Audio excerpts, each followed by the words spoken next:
Folks, it's James Guttman. It's Hi Pod, I'm Dad. I got Lucas here with me. We are recording the podcast. Thank you so much for taking the time to check us out. It is Friday. It's going up on Friday. You see it? It's going up on Friday, June the 27th.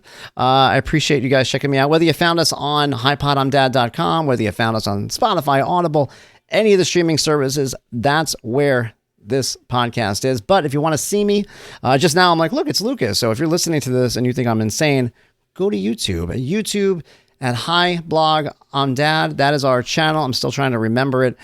Brand new stuff, guys. All video podcasts going forward, trying to put these up along with the audio version.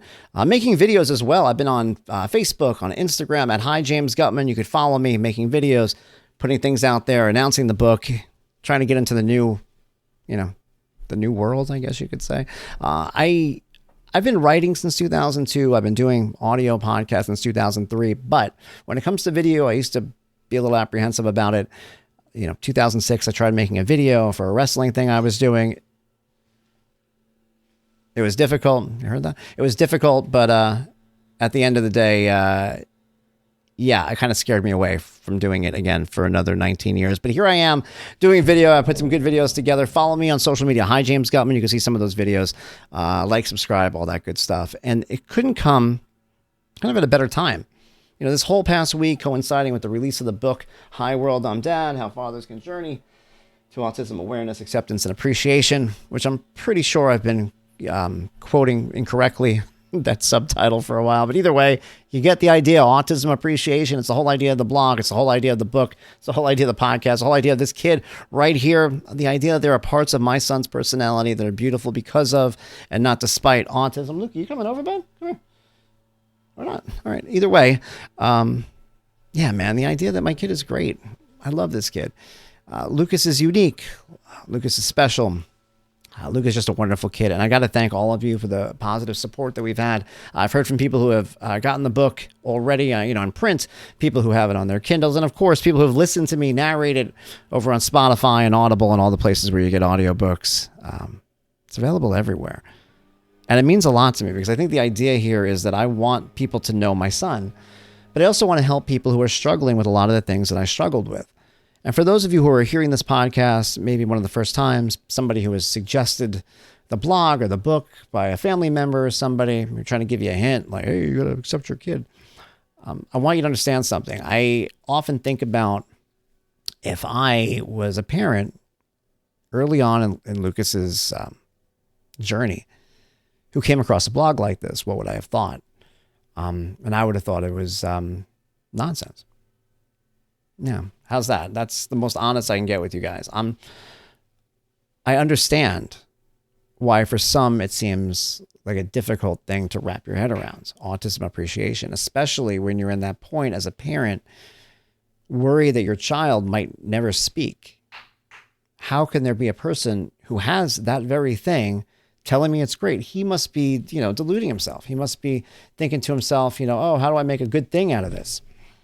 When in reality, I don't have to do that. I just have to live the life that we have. And I know that that's true because as soon as I start explaining it to people, they get it. It doesn't take that long to get it. Look, do I want my son to speak? Absolutely. I want my son to have words. I want my son to speak. I want my son to sing. I want my son to win American Idol. I want my son to be the president of the United States. I want him to grow wings and fly. I want anything that Lucas can have to get ahead in life. I want him to have it. Totally get it. Same thing with my daughter. I want my daughter to wings, fly, all that stuff. I want everybody to have that. Both my kids. But I have known Lucas now for the entire 14 years he's been alive. I met him right away. He came right out and was like, hey, how are you? And this is who he is. I've watched him grow up and be the person he is. I've seen him go through kindergarten, first grade, second grade, third grade, all these grades without saying anything. No words. I've learned to understand him based on intuition, based on gestures, based on his device, based on pecks where he points to pictures, based on just, a fist bump or a face. I know him. It's my guy. So to turn around and be like, I wish I wish he didn't have autism would be to wish I had a different kid. Because to suddenly take that part of his personality away, to suddenly, if he woke up tomorrow like, hey, when's breakfast? I'd be like, who are you? That's not my guy. Now, if he suddenly started learning, like if he woke up tomorrow and all of a sudden he said a word and then there was another word and we worked with him, we went through it, that's a different story altogether. But just the idea that I'm unhappy with Lucas is silly. We love Lucas. My daughter loves Lucas. If you know him, you can't not love him. He's loving and he's sweet, and he'll come over when you're having a bad day and just give you a kiss. I've had that. I've had him. He does this thing, puts his hand under my chin. He goes, and he lifts me up and he looks at me and he'll smile. I could squeeze him. I can hug him. He's just the nicest guy like you'll ever meet. Just loving and kind. And he's not rude and he's not selfish and he's not any of those things. And it's funny because people will hear that and they'll be like, well, you know, when you have kids with autism, sometimes they want something, just take it. Right. And look, Lucas went through that phase too with food where he would just take the food he wanted.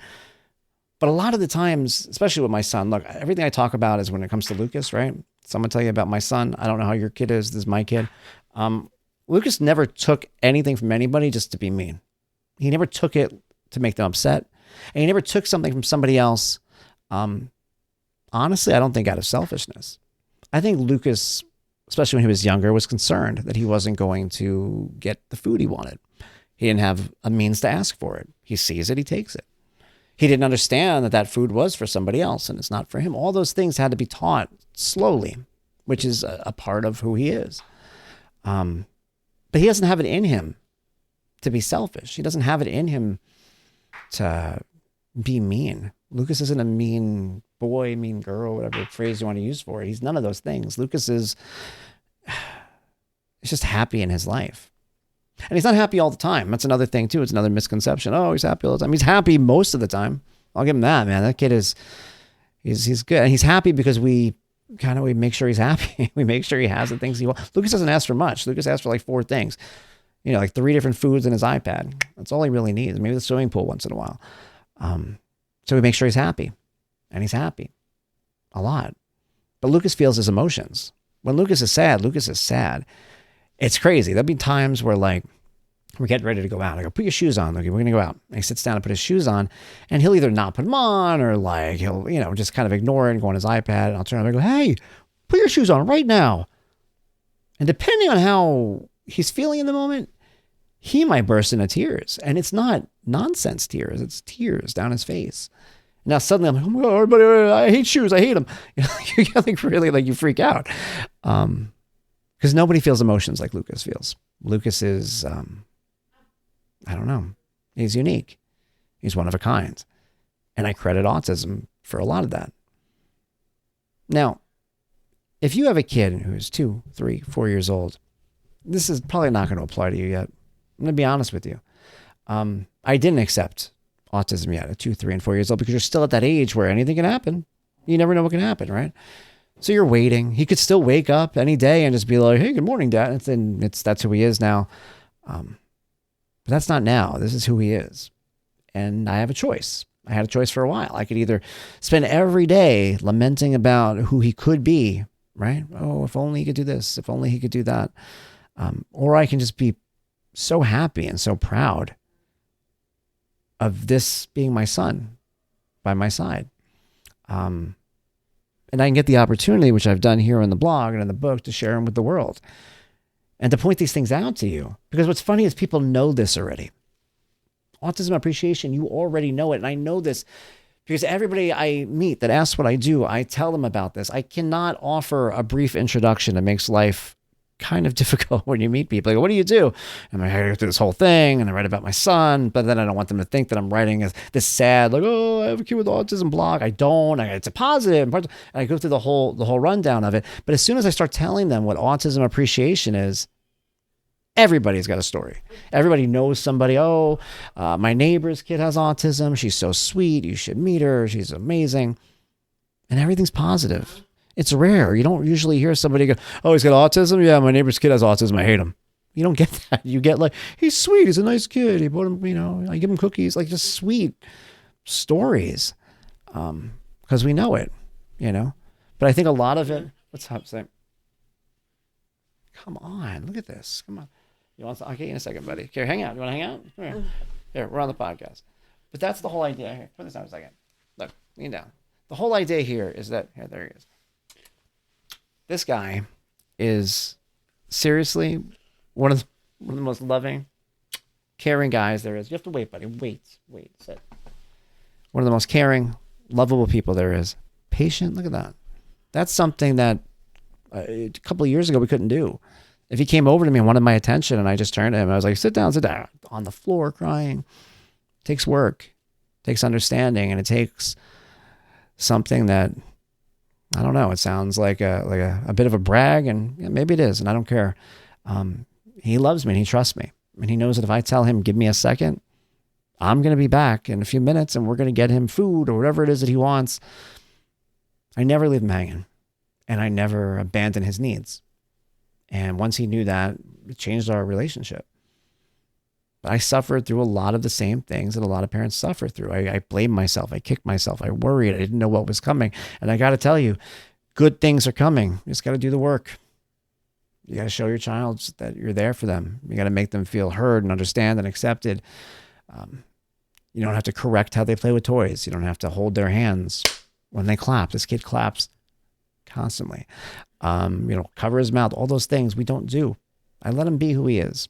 And he knows that I love him. And I do. I